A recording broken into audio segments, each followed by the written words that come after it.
everybody, I am going to do a demonstration on how to sow seeds today.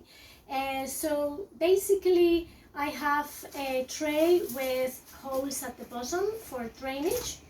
Then I also have a cover for it because seeds need to be covered when they're sown. I have a peat-free soil compost. I need a sieve, you will understand why in a minute. And then I have a presser board. Of course, I have the seeds. In this case, today I'm going to sow some dill herbs. So, the way you would do it, first of all, is by putting the compost on the tray, kind of as if it was a liquid, meaning that you do your very best to not put too much pressure in it. The reason being that seeds like breathing, and if you put too much pressure on it, then it means that the seeds are not going to be able, they're going to be sort of smothered in the soil, they won't be able to breathe. So you fill the tray. I'm going to get a little bit more of this moist soil that I have here. And again, as long as it's a good mixture of sand and soil and even compost, then that's all you need for seeds, because you need something that retains water but also gives you a good drainage. Alright, so now that I have the soil well leveled, as much as you can, use your hand as if it's a rake so that you can level it off as much as you can. And when you feel it's leveled enough, give it a few knocks, so that will spread it a bit more. And then you will use the presser board to gently level it even better, but gently, because if you push too much, you're going to take away that lovely aeration. So push it a little bit, and that creates a lovely landing platform for my seeds. You don't want the seeds to start growing on different directions. So if the soil was all bumpy, the new seeds will be growing in different directions. You don't want that. Right, I'm going to wash my hands again. And now what I do is I'm going to get my dill seeds. Normally the way you would do it to be able to distribute your seeds properly is that you put the seeds in one hand, and then with the other hand you're going to be distributing them whatever way you feel is best. It's very, very important that you don't put big clumps of the seed in one place or maybe very little in another place. So it has to be evenly distributed. To do that, number one, you have to select the right height. If I go too high, my seeds are going to sort of bounce and they're not going to go where I want them to go. And if I go too low, they're going to be clumped in there. So I have to try and get a happy height from which I do it. And then I'm going to do a sort of a zigzag from left to right and from top to bottom. And that way the whole tray will be covered. I will do my very best to not overdo it, because if I overdo it and put too many seeds in it, they will then generate too much moisture, and that will then attract a fungus called the damping off, and damping off will actually kill my seeds.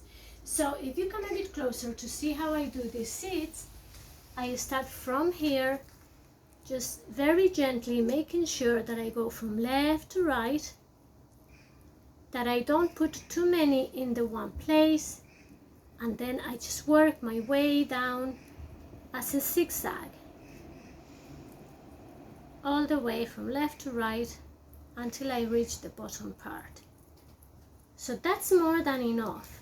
Now, it would be very foolish for me to say, well, I have loads left here, so I might as well throw them in.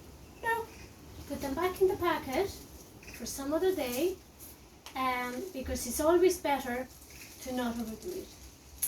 Now, so I have my seeds there, and for the most part, seeds like darkness for them to grow. So in order to create that darkness, I'm going to sieve a little bit of compost compost on top, just a very small layer. And to do that, I use this sieve. So the way to do it is just put some of the compost on top and just help the compost to be on the top, very gently, taking a look at where exactly it is falling until you don't see the seeds anymore.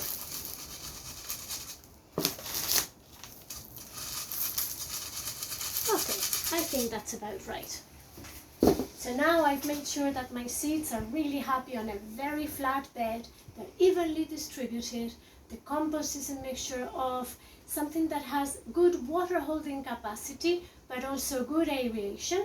And now I need to label them. You always have to label the seeds because you might not remember what date you put them in, and so you need to calculate when they are going to actually grow. So you write down the name of the seed, in this case dill, and then the date of today. So once you've done that, you can put the label, but because I'm going to put this plastic lid on top, there's no point in me putting the label like that. I'm going to put it at a bit of an angle. And now I'm ready to water it. For the most part, watering a seed tray is done by capillarity. So that if you have a tray like that, fill it with water and then let the tray sit on that water for about 5 minutes. So that's one system to do it, and that enables the water to come from the bottom, not disturb the seeds. But another option is that you use a watering can with a fine hose and then just water away on the top. And I'm going to do just that, okay? So I just water as if it's rain without disturbing the seeds and making sure that I give it a good soak and let it eventually go down, find its way down. And if I feel that's not sufficient, I might give it a little bit more, because they're going to enjoy that water for the next maybe 5-6 days. So when ready, I will just put the lid on it. I will cover it with a newspaper because they do like extra amount of darkness, and then I'll just check every 2 or 3 days until I see something coming up. Once I feel that the true leaves are coming and that the cotyledons are finished, then I'm ready to prick them off. Thank you.